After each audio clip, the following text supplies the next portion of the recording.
Bueno, hoy empezamos con Historia 2. Esta clase, que es la clase introductoria, lo que intenta es que nos pongamos todos de acuerdo en cuáles son las reglas del juego para que todos salgamos bien de estos 3 meses de clase. Ustedes saben que esta materia es promocional y en ese sentido hay que ir llevándola, digamos, simultáneamente con el dictado, porque los parciales van intercalados en el medio del dictado y la idea es que ustedes vayan siguiendo las clases teóricas que, pese a que no se toma asistencia, son fundamentales porque toda la estructura de la materia está organizada según las clases. La bibliografía es de apoyo, pero el guión, digamos, de la materia está dado en las clases teóricas. Hay clases teóricas y clases prácticas, y las clases prácticas van acompañando a las clases teóricas por tandas. Ya al final de la clase les vamos a mostrar cómo es el cronograma, y lo fundamental es que ustedes se comprometan a poner todo durante el cursado, y eso les va a permitir promocionar la materia, que es la idea de todos. Al final de la clase también vamos a explicar cómo se organizan los grupos y cuáles sean los días o las posibilidades diferentes para los prácticos. Digamos, va a haber algunos turnos diferentes para que ustedes puedan tener más posibilidades de hacerlo. ¿Dónde está esto? Acá. Bueno, el equipo docente de la cátedra está integrado por 3 profesores, 4 jefes de trabajo práctico, 3 auxiliares graduados y 3 auxiliares estudiantiles que están en ese listado, que la mayor parte está aquí. Los profesores somos los que dictamos las clases teóricas, y los docentes medios y los auxiliares están en las comisiones de trabajos prácticos. Para empezar, a mí me gustaría darles una especie de pequeño pantallazo sobre cuál es el sentido, digamos, de dictar historia en una carrera como arquitectura. Ustedes ya han tenido una materia que es Historia 1, que es la primera de la disciplina. Se han introducido en la arquitectura argentina y han visto algo conceptualmente sobre lo que es el patrimonio. Es importante que ustedes entiendan que para hacer arquitectura es necesario conocer el entorno en el cual uno va a intervenir, y el entorno se construye históricamente. Si uno desconoce cuáles son, digamos, las características, las condicionantes, las invariantes, las condicionantes del entorno, es difícil poder intervenir adecuadamente y apropiadamente. Nosotros vamos a tratar de llevarlos en ese camino que es la historia, que a veces es denso para algunos, pero que lo que importa es poder descubrir cuáles son las relaciones entre la arquitectura, la ciudad y el territorio, y el contexto. En cada uno de los momentos históricos, ese contexto cultural y ambiental ha condicionado los modos de hacer arquitectura. Es muy importante entonces entender las relaciones. Lo que más nos importa es que ustedes puedan avanzar en ese conocimiento, porque si uno, digamos, lo que dice Mark Bloch es: la ignorancia del pasado no se limita a impedir el conocimiento del presente, sino que compromete en el presente la acción misma. Y lo que a nosotros nos interesa es ustedes como arquitectos que van a actuar en la ciudad, no solo como gente que está educada, que tiene una cultura, digamos, porque también sirve para eso la historia, pero la historia como una herramienta para poder proyectar adecuadamente en el entorno. El entorno está construido históricamente. Esta es nuestra ciudad, y digamos, la ciudad se va construyendo como superponiéndose en el tiempo. Nosotros cuando vamos a intervenir en la ciudad de Tucumán, hoy tenemos muchos elementos, muchas características propias de los momentos históricos originarios. Por ejemplo, ¿cuáles podrían ver ustedes aquí? Esta es, ¿qué es esto? La trama de la ciudad y el centro, ¿sí? La plaza. ¿Y qué ustedes han visto Historia Argentina? ¿Cuáles serían los rasgos de la ciudad colonial en esa trama? La cuadrícula. ¿Qué más? La plaza. ¿Qué más?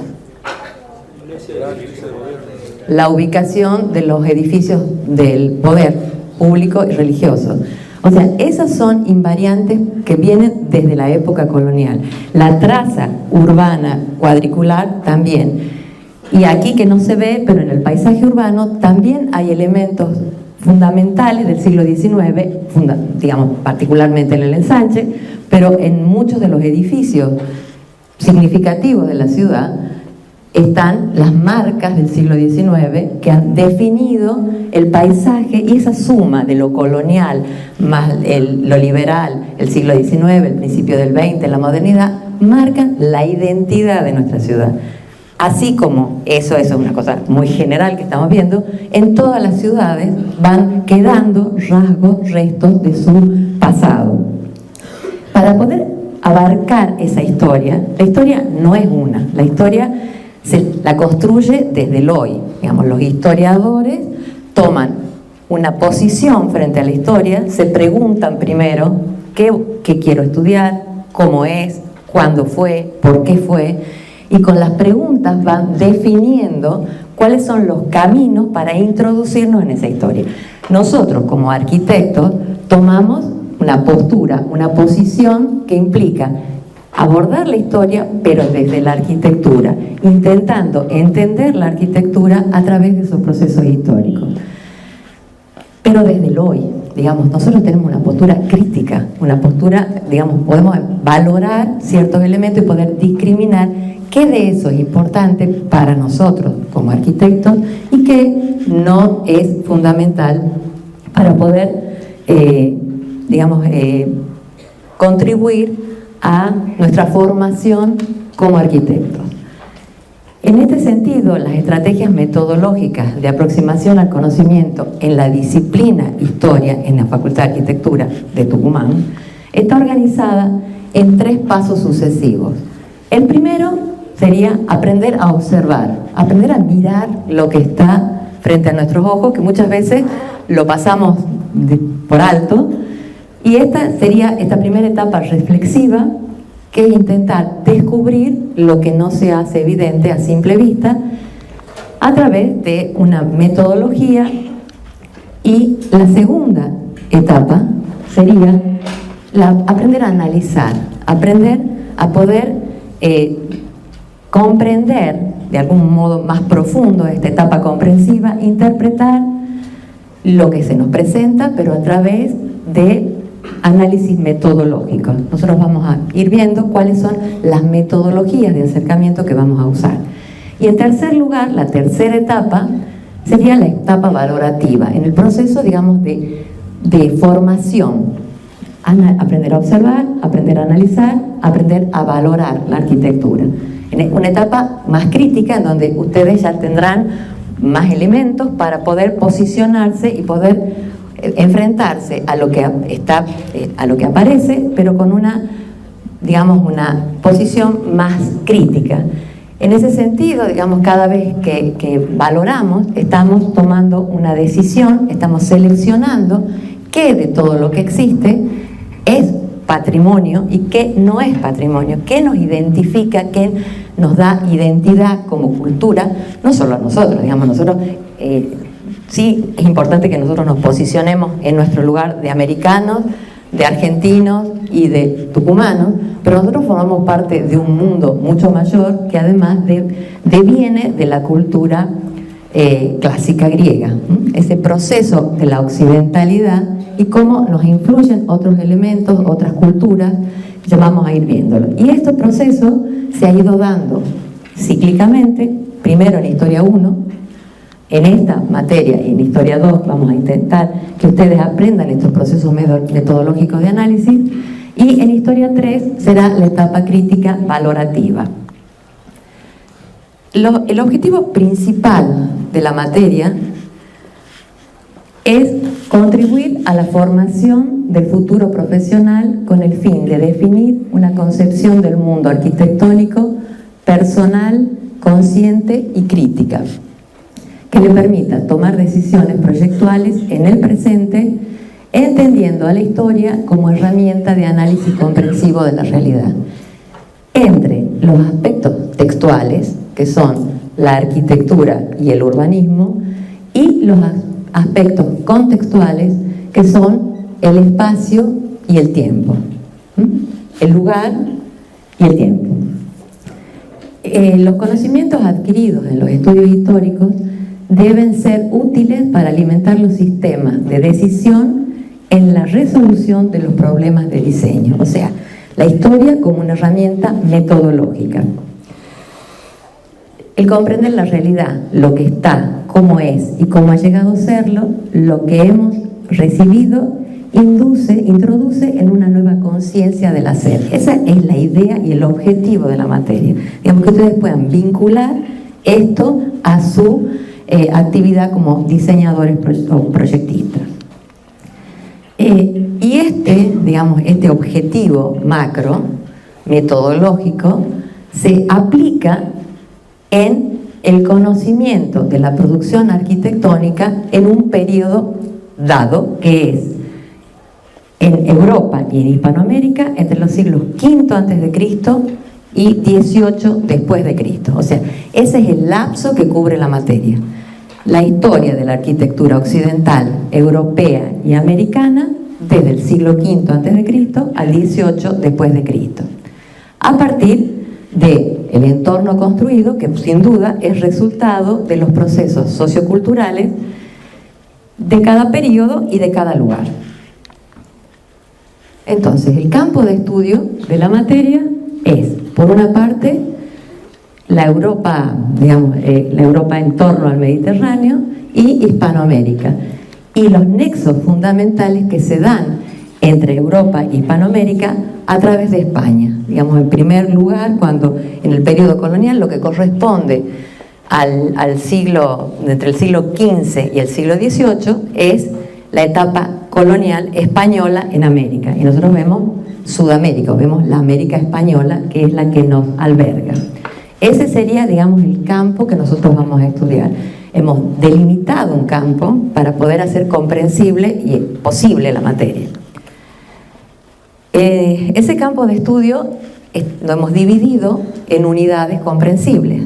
En cada uno de los periodos históricos puede ser caracterizado porque hay cambios significativos que hacen que uno pueda ser identificado en diferente al siguiente.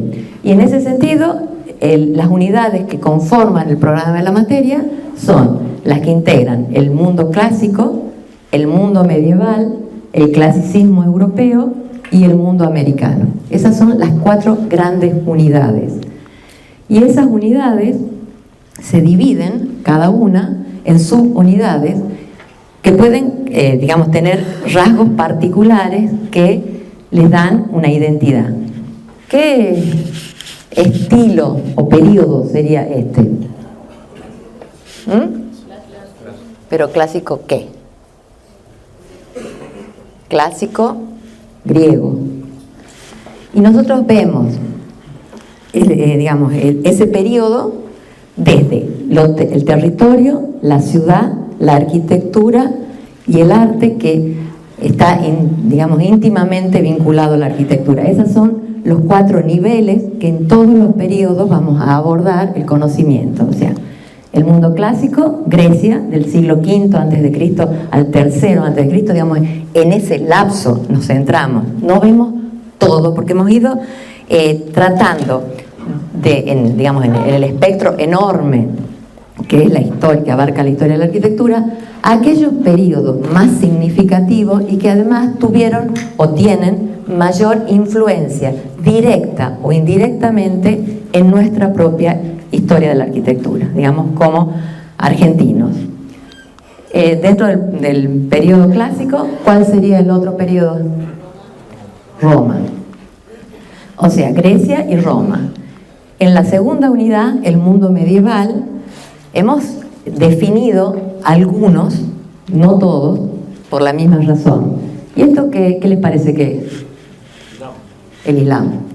Pero el Islam, no todo el Islam, vamos a ver, sino vamos a ver fundamentalmente la España islámica y el mudéjar, que es lo que llega a América, en definitiva, de todo este maravilloso mundo islámico. ¿Y esto? ¿Qué es? ¿Qué es esto? Gótico. O sea, el momento en la Edad Media en el cual surge el gótico. Nosotros no vamos a ver los periodos anteriores, no vamos a ver románico, no vamos a ver bizantino, nos vamos a centrar en el gótico, vamos a entender las razones o los procesos que derivaron en la conformación del gótico y desde el territorio, la ciudad, la arquitectura y el arte. La tercera unidad es la que se denominaría clasicismo europeo y está conformada por 4 periodos o subunidades. Renacimiento del siglo XV, el manierismo del siglo XVI,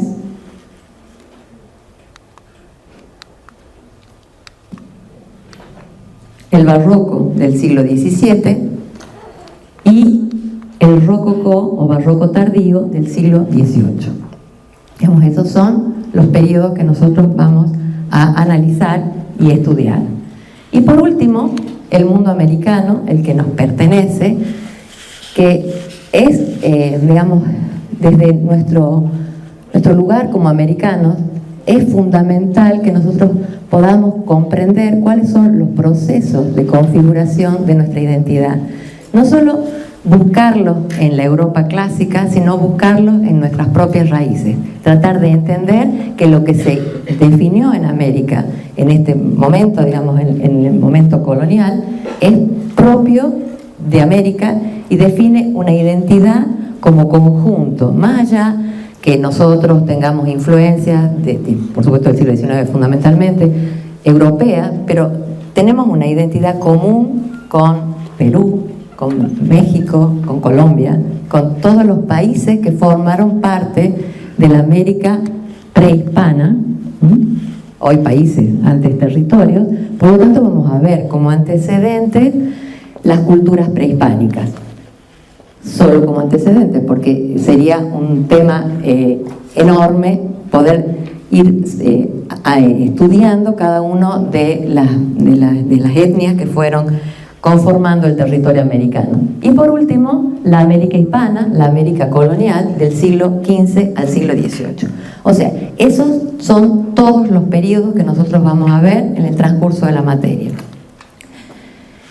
¿Y por qué es importante conocer la historia para poder definir la idea arquitectónica? En primer lugar, porque la idea arquitectónica se forma a partir de la relación entre el conocimiento de la realidad externa, digamos, lo que está, y el conocimiento de la arquitectura en la historia. Eso permite, uno cuando se le plantea una necesidad para generar un proyecto, uno tiene que ver cuál es el contexto en el cual está, cuáles son las necesidades, pero también todo lo que trae uno adentro, todo lo que ha ido decantándose en el tiempo y que forma parte de ese conocimiento de lo histórico, pero si uno no tiene herramientas para poder interpretarlo, eso se hace una mezcla infinita de cosas que no tienen sentido. Lo que nosotros intentamos es que esos conocimientos, esos valores, esos principios, esos rasgos se organicen claramente para que puedan ser útiles en el proceso de diseño. digamos, esa idea que se concreta en una forma siempre tiende a superar a algo que estaba previamente, a la arquitectura del pasado. Pero primero hay que conocerla para poder superarla. Si uno desconoce, uno puede además repetir errores, pero además no poder integrarse a un contexto. Todo proyecto es una solución distinta, más avanzado a un tema de arquitectura, y el tema, que es una experiencia previa, no lo define el arquitecto, lo define la sociedad, la comunidad, surge de la comunidad, y esa comunidad se construye históricamente, y cada momento de la historia plantea diferentes necesidades de acuerdo a sus condiciones, digamos, contextuales. La historia, en este sentido, como análisis comprensivo de la realidad, en sus aspectos textuales, arquitectura y urbanismo, y la relación con los aspectos contextuales, ambiente y cultura, son los objetivos metodológicos que nosotros vamos a intentar abordar dentro de ese amplio espectro que es la cultura occidental del siglo V a.C. al siglo XVIII. O sea, esos puntos que están ahí son fundamentales para cuando ustedes intenten hacerlos prácticos y estudiar la materia, porque ahí es donde se centra el objetivo de la materia, tratar de poder descubrir esas relaciones y esos nexos, pero primero hay que poder conocer la arquitectura y el urbanismo y conocer el contexto para poder hacer esta relación. En las cosas más importantes, digamos, en los aspectos que de verdad influyan y no en los aspectos, digamos, que sean superficiales o superfluos, que no nos importan, digamos, los detalles no nos importan.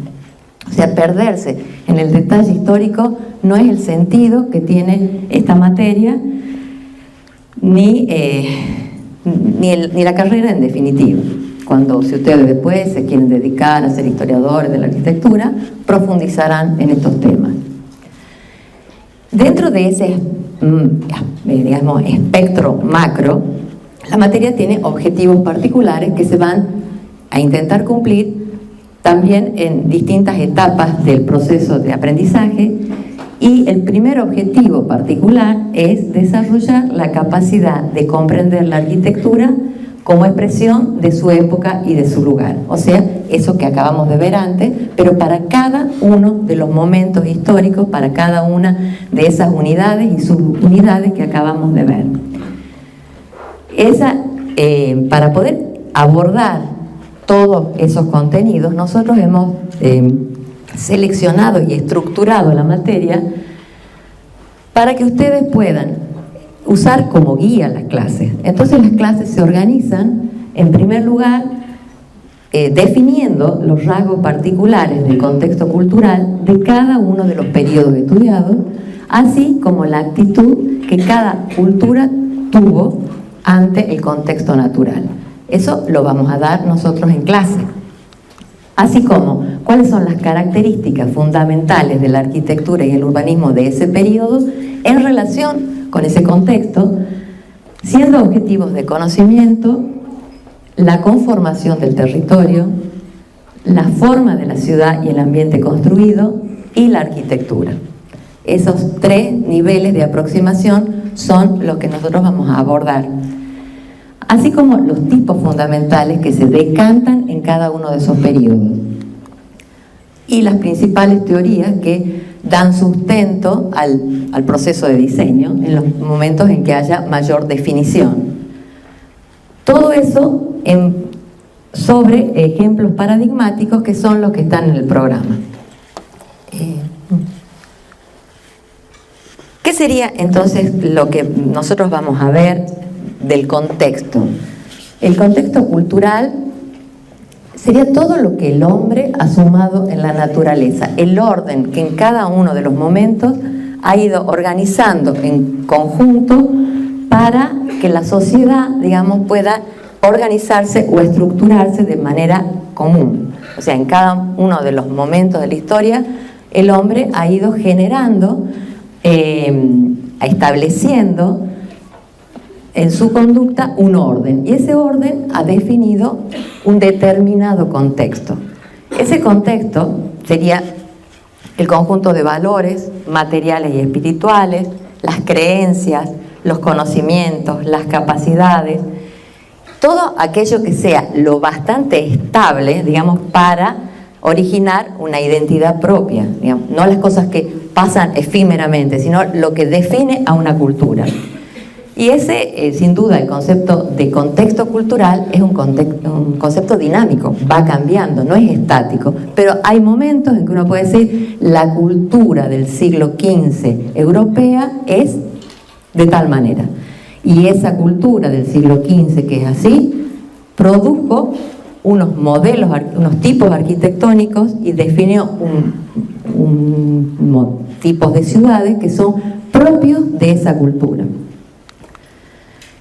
El contexto cultural está estructurado, sin duda, por lo que serían las estructuras metahistóricas.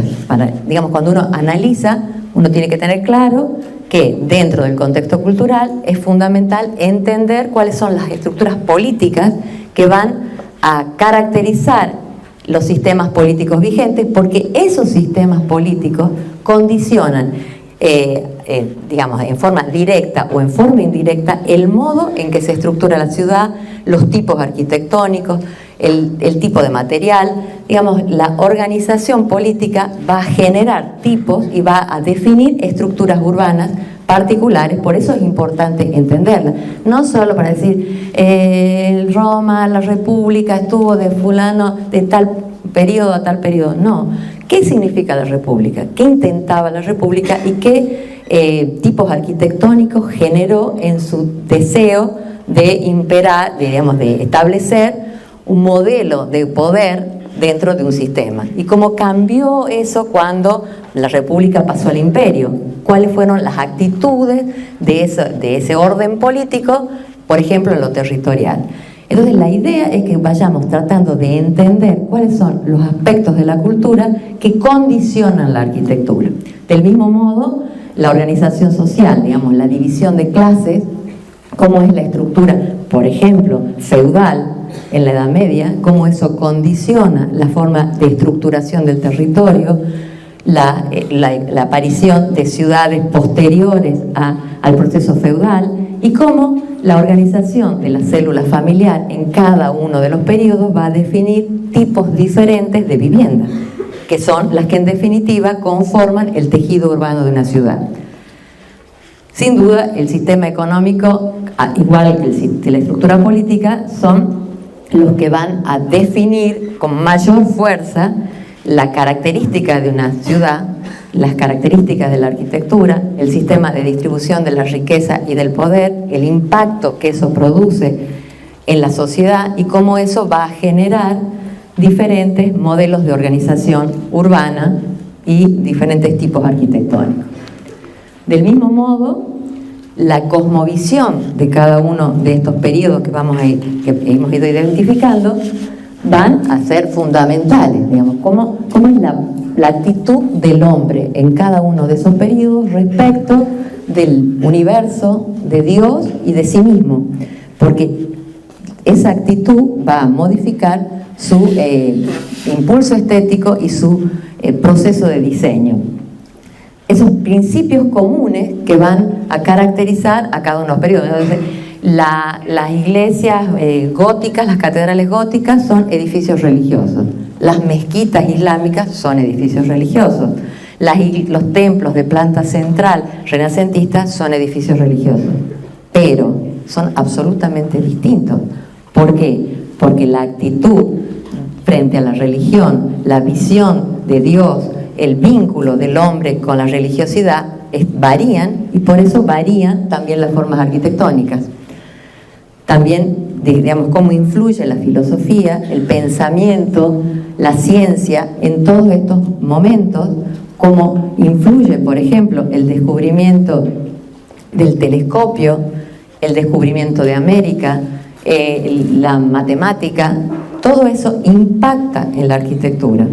Y eso es lo que nosotros intentamos que vayan descubriendo para poder entender esos procesos. Y sin duda, fundamentalmente el impulso estético, digamos, cuál es la actitud del hombre en cada uno de esos momentos respecto a las propuestas estéticas, tanto en lo arquitectónico como en la pintura, en la escultura y en la música, que van acompañando a la arquitectura. Pero no solo define la arquitectura y el urbanismo a la ciudad y a los edificios el contexto cultural, sino que el contexto natural es muy importante, pero hay que tratar de entender cómo ese medio ambiental o ese medio físico actúa como condicionante de la cultura y sus obras o no. ¿Cuál es la actitud de cada cultura frente a la naturaleza? Hay culturas que tienen una valoración del sitio y de la naturaleza que hace que la relación entre la obra de arquitectura y el entorno sea muy fuerte. Hay otras que no. Hay otras donde culturas que se imponen sobre la naturaleza de manera imperativa, como por ejemplo los romanos, son absolutamente diferentes con el contexto natural que los griegos, a pesar de que el Mediterráneo es el mismo, pero la actitud frente a ese lugar o a la naturaleza es diferente.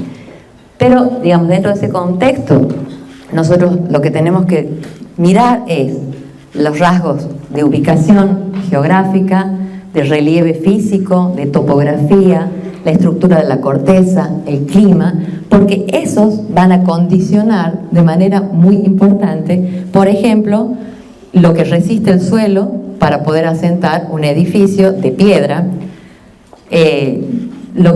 la necesidad de mayor iluminación en los lugares donde hay menos luz, por lo tanto se abren ventanas mucho más grandes que en los lugares donde hay mucha luz, que es más controlada. La arquitectura se adecua a esas características, o donde nieva, los techos tienen más pendiente que cuando solo llueve. Entonces, todas esas características contextuales del ambiente natural, donde todavía el hombre no ha intervenido, son fundamentales para entender también rasgos de la arquitectura. Lo cultural y lo ambiental juntos como parte del contexto.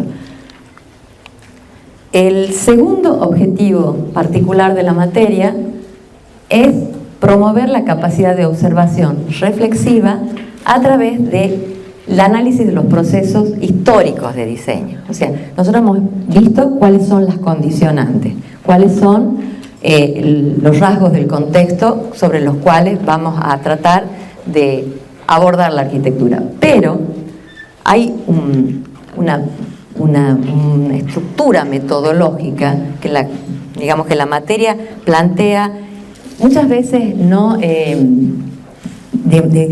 de manera directa, sino a veces de manera indirecta, pero que forma parte del modo de abordar el proceso de diseño, que es tratar de entender el valor instrumental del análisis histórico a través de distintos aspectos. El primero sería cómo ese ambiente y esa cultura que acabamos de ver, cuáles son los elementos que la definen, conforma o define un comportamiento o una conducta humana en un momento dado. O sea, esto pertenecería al campo del no arquitectónico. Eso es la cultura. Se generó una conducta humana en relación a ese ambiente y a esa cultura. Ese comportamiento y esa conducta generan necesidades. Esas necesidades serían las necesidades o demandas que imponen posteriormente al arquitecto la necesidad de intervenir. Esa necesidad o demanda, cuando pasan al campo de lo arquitectónico, se convierten en funciones. El arquitecto lo piensa como función. Entonces, en ese proceso, en esa acción de diseño, estaría integrada por las tres patas de la tríada vitruviana. Ustedes han visto eso, ¿no es cierto? ¿Lo han visto en alguna materia? ¿En cuál? En cultura. ¿Y en teoría? O sea, ustedes manejan lo que es la tríada vitruviana. Esos tres, aspectos son los que con mayor o menor peso uno que otro, pero siempre están presentes en la acción de diseño: la función, la técnica y sin duda la forma. Y en ese proceso de la acción de diseño surgiría el objeto arquitectónico, con todas digamos, además a lo cual se le sumaría los recursos que serían además la participación del arquitecto y el diseño como una intervención que forma parte de este proceso, pero no está caracterizado en esta línea, porque además no es lineal este proceso. Lo que intenta es poder recomponer lo que en el estudio de la arquitectura como carrera se tiene que repartir en distintas materias. Cuando ustedes estudian tecnología, estudian estructura, construcciones, ambiental, teoría, diseño y ensayo del diseño, que está por proyecto, está todo separado, porque no hay un modo mejor para enseñar a tanta gente las distintas herramientas con las que se conforma el proceso arquitectónico. En este caso, como nosotros tenemos una distancia histórica, podemos ver el proceso y recomponerlo en nuestra cabeza para poder entender cuáles son las partes y cómo cada uno se va condicionando, cómo uno condiciona al otro. Cuando ese objeto arquitectónico responde con eficiencia a las necesidades de la cultura, genera lo que se llaman tipos, que son formas digamos, abstractas, que se repiten por su eficiencia. Un tipo es un objeto urbano, arquitectónico, mueble o lo que sea, que por su eficiencia ha sido repetido. Y en ese sentido, nosotros vamos a ver fundamentalmente como ejemplos en la materia, ejemplos paradigmáticos que sin duda son tipos. No vamos a ver ejemplos sueltos, sino aquellos que permiten identificar ese momento histórico con ese contexto y con esa obra de arquitectura. En esa metodología de análisis que nosotros proponemos, el análisis arquitectónico sí se divide en esos tres aspectos que son las venustas de la belleza, los aspectos formales en los que se basa la arquitectura, las firmitas, la solidez constructiva, los aspectos tecnológicos, que serían, digamos, los que influyen en el perfeccionamiento de la idea arquitectónica a través de la tecnología. Y sin duda las utilitas o la funcionalidad, los aspectos funcionales, que serían la finalidad para la que la obra ha sido construida. Esos tres aspectos, digamos, nosotros los vamos a ir viendo siempre en sus múltiples relaciones entre ellos, digamos, la forma con la función y la técnica, cómo se condicionan entre sí y cómo están condicionadas por el contexto cultural y ambiental. O sea, no vamos a analizar la forma, el espacio solo, sino cuáles son las características de ese espacio y de sus límites en relación con una función dada, con una tecnología propia o particular, en relación a ese contexto y a ese lugar. Lo repito mucho porque es el centro de la problemática. Digamos, si nosotros decimos cuál es el objetivo principal de la materia, es lograr entender ese sistema de relaciones. Es un sistema de pensamiento, más allá de los contenidos, de poder conocer cómo es cada uno de esos objetos arquitectónicos o de esas ciudades, sino poder pensar de esa manera, de una manera relacional, digamos, que permita vincular esos conceptos. Para analizar la forma, ustedes habrán visto, supongo que, ¿en qué materia ven análisis de la forma? Pero ustedes lo han hecho morfología 2. ¿Y han visto las metodologías de análisis? ¿No? Sí. O sea, ustedes sí saben analizar un edificio, formalmente. Buenísimo. Muy bien.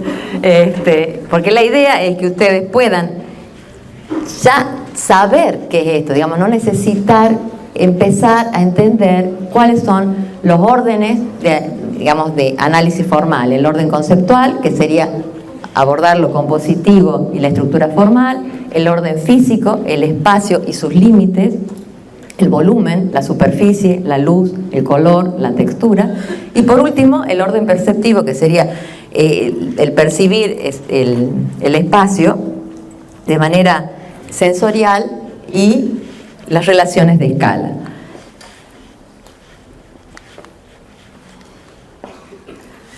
Cuando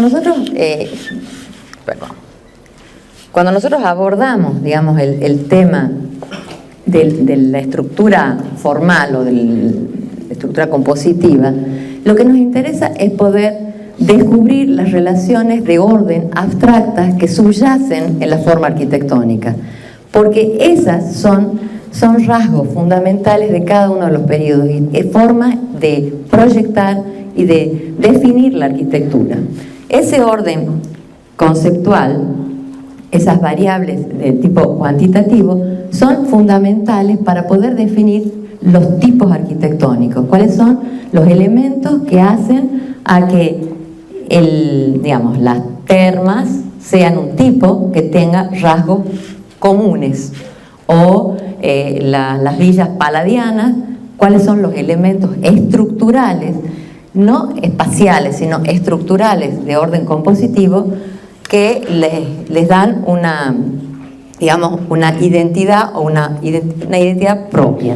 Y desde el punto de vista del análisis de la estructura formal, lo que hay que entender es cuáles son las relaciones geométricas, si existen módulos, cómo es la organización de los ejes, si hay simetría, si hay ritmo, si el ritmo cambia, si es permanente, si se altera por algunos elementos, y cuáles son los sistemas de proporción, para poder entender entonces esas formas subyacentes. Por otro lado, y fundamentalmente, el espacio. El espacio es la esencia de la arquitectura.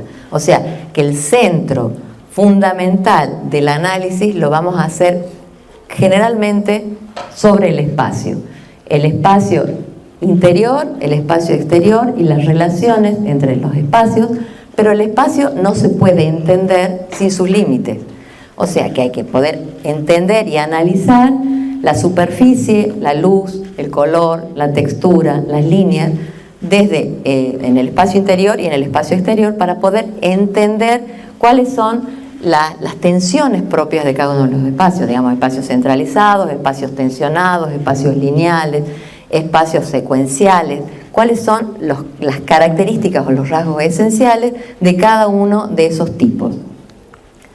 Y por último, digamos, el orden perceptivo, lo que implica la subjetividad de la percepción humana, cómo, digamos, modifica a partir del recorrido de esa forma interpretada a través de los sentidos, que es otro modo de interpretar la arquitectura y el espacio. El otro punto, digamos, esto sería la forma, las venustas. El análisis de la técnica, firmitas. ¿Cuáles son los aspectos que nosotros vamos a tratar de entender? Por un lado, los sistemas estructurales. ¿Cuáles son los principios estáticos, teóricos, que sustentan esa forma arquitectónica? Los tipos estructurales, cúpulas, bóvedas, muros continuos, columnas, etc. Los sistemas constructivos, digamos, ¿cuáles son el conjunto de tareas que en cada uno de los momentos pudieron contar para poder resolver esas estructuras? Cada uno de los periodos tuvo, sin duda, modos o posibilidades tecnológicas para poder lograr construir ciertas formas estructurales que otros no tuvieron, y cómo colocar los materiales en su sitio. Si no existía la polea, mal se podía haber elevado los tirantes para construir los edificios griegos. el uso de los materiales, digamos, el sentido arquitectónico de los materiales, no decir tiene piedra, vidrio, cobre, madera, no, ¿cuál es el sentido de la utilización de ese material en el contexto de la obra arquitectónica? ¿Por qué se usa piedra? ¿Cuál es el sentido de la piedra? Hay materiales estructurales, materiales ornamentales, y cuáles son los sentidos fundamentales para su ubicación.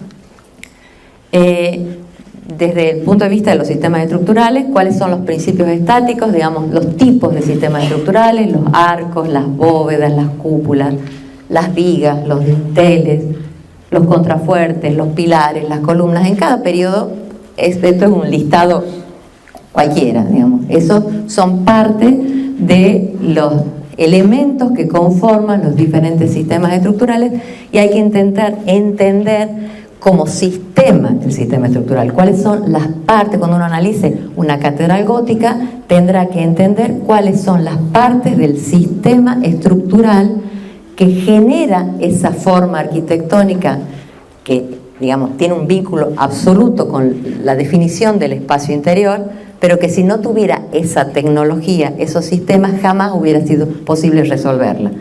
No hay modo en el gótico de separar espacio de técnica y, sin duda, de función. Los sistemas constructivos, hemos dicho cómo se obtienen y se colocan los materiales en la obra según las distintas tecnologías posibles en cada uno de esos momentos y los sistemas estructurales conocidos. El romano